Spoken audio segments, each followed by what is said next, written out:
ಕಡಿಮೆ ಸಮಯದಲ್ಲಿ 3 ಐಟಮ್ ಬಳಸಿ ಈ ಒಂದು ಸೈಡ್ ಡಿಶ್ನ ಟ್ರೈ ಮಾಡಿ ತುಂಬ ಚೆನ್ನಾಗಿದೆ.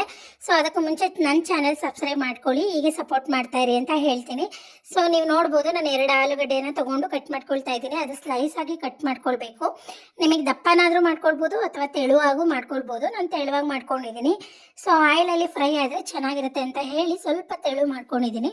ಅದು ಕಟ್ ಮಾಡಿರೋ ಆಲೂಗಡ್ಡೆನ ಒಂದು ಪಾತ್ರೆಯಲ್ಲಿ ನೀರು ಹಾಕಿ ಆ ಆಲೂಗಡ್ಡೆ ಮತ್ತು ಸ್ವಲ್ಪ ಸಾಲ್ಟ್ ಹಾಕಿ ಅದನ್ನು ಕ್ಲೀನಾಗಿ ತೊಳ್ಕೊಳ್ಬೇಕು.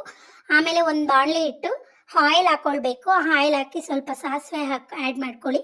ಆಮೇಲೆ ನೀವೇನು ಕಟ್ ಮಾಡಿರ್ತೀರ ಅಂತ ಆಲೂಗಡ್ಡೆನ ಹಾಕಿ ಕ್ಲೀನಾಗಿ ತಿರುಗಿಸ್ಕೊಳ್ಬೇಕು. ಆಯಿಲು ಎಲ್ಲ ಆಲೂಗಡ್ಡೆಗೂ ಸ್ಪ್ರೆಡ್ ಆಗಬೇಕು.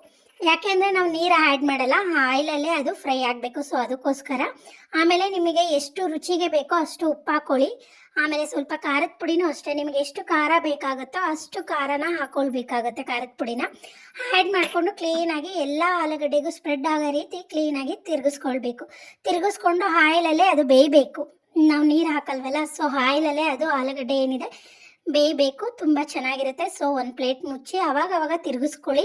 ಆಮೇಲೆ ತೆಗೆದು ತಿರುಗಿಸಿ ತುಂಬ ಚೆನ್ನಾಗಿರುತ್ತೆ. ಬೆಂದಿದ್ರೆ ನೀವು ಸರ್ವ್ ಮಾಡ್ಕೊಂಡು ತಿನ್ಕೋಬೋದು.